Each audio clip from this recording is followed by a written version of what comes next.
Hi, this is Toby, and today in this video I would want to talk a little about how to care for your bulbs after they have finished flowering, or in general if they haven't flowered. So now a very common mistake that people do when they grow their bulbs is that after they flower, you think that, the bulb, some people think that the bulb is like just finished and you should throw it away. Now that's not the case, however. And in this video I will be showing you guys how to actually care for your bulbs after they have flowered. So if you've been watching my bulb update videos, you would know that a lot of these bulbs have already flowered. So since that has already happened, I'll show you what I would do with my bulbs to ensure that they will grow again next year. Now some of them, as you can see here, haven't finished flowering yet. For the ones that have, for example, this daffodil, now I left the flower stalk on. You can really take this off, it doesn't really matter. But if you notice, afterwards the leaves are like they'll become like more loose, they'll sort of hang down. You can see this one hanging down. Now some people like to tie it up or just cut it off completely. Now you don't want to do that. That's not how you're meant to take care of them. Now these leaves may still grow a bit, and they're hanging down, and just so that they can get more sun. As you can see, plants make their food through photosynthesis. And now since they're not growing new leaves anymore, they're not making food for like new growth. They're making food for their bulb, which should start to form now. If I just dig a bit under, you should be able to see a bulb. Same with the jonku. As you can see, this leaf is starting to grow wider, and since there's more surface area, you can gather more sunlight for photosynthesis. Same with these little side bulbs. Now sometimes your mother bulb may produce some side bulbs that don't flower for a couple of years. That's fine as long as you have the bulb. For example, this is one daffodil bulb I have here. It's a little side bulb, just sprouted and it only grew 2 leaves and did not grow anymore. Now you wouldn't throw this away because it's still growing up, and I would leave it like this as it can gather more energy for its bulb. If I just dig out, well, I'm not going to dig it up. If I just move the dirt a little on the side of it, being very delicate.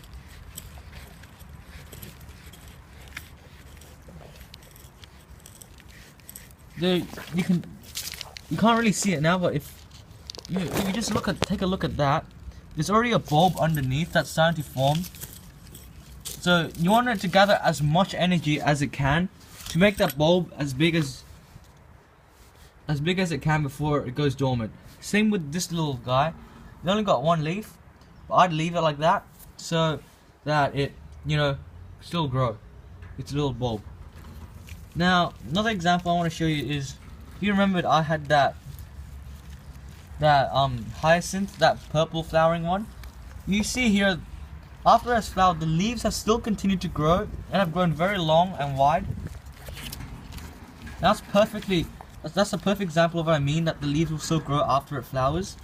Since it's still growing like longer, it can gather now more energy for its bulb, which it will produce at the end of every season, which you will dig up and store. And I will make a big video on that once all of these guys have finished flowering and it's time to dig them up, which should be in a couple of months.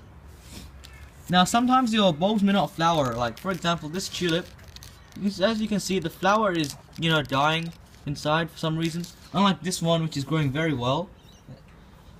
You wouldn't want to think that it's like a bad bulb or anything. It may just not be like best season. Sometimes it may just not flower for you, but you'd leave this like how it is.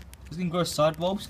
Same with the bigger one, it'll grow little side shoots, and you want to leave that on for as long as you can, or you can take it off if you want, because they can be grown to like little baby plants. Like you can see these baby ones, they don't even grow that many leaves inside them, just 1 leaf, but you would still leave them on. Now sometimes, I'll show you another example. If your bulbs aren't doing that well, for example here, These are some ranunculus bulbs that isn't doing very well this season, but we just left it here. We didn't just pick it out or anything. We just left it here because we may be able to gather energy for its bulb. If you can see, this one, it's already died back completely. There's no growth, no color whatsoever, but it may just have a bulb underneath. So if I just pull it up out of its pot, give it a shake, you can see it has grown like 1 or 2 strands of what it would be if you know, like when you buy ranunculus bulbs, those little big chunky root things. See, it's already developed that. Like, some people would just throw this away and think that it'd be useless, but that's not the case. As you can see, it still has bulb and it can still be planted next year. You can just store this and wait for it to grow next year. I'll be storing it after the video. So back on care for bulbs after they've flowered. So what I suggest you do is just leave it as like how you grow them as how you would grow before they flowered. Give them correct amounts of water, sunlight. You know, even though they may not look like they're growing, like they may look really plain, but in fact they are storing very useful and important energy for their next growing cycle. So you just feed them. You could feed them now, like with like some fertilizer, you know, just to encourage more bulb growth. Or if you don't have that fertilizer, just let it grow naturally, you know, and it'll just do its own job. And then once the foliage dies back and turns brown, that's when you're ready to harvest your bulbs and plant them next season. Yeah, so thank you for watching this video, and please make sure to leave a like and subscribe to this channel, and I will see you in the next one. Bye.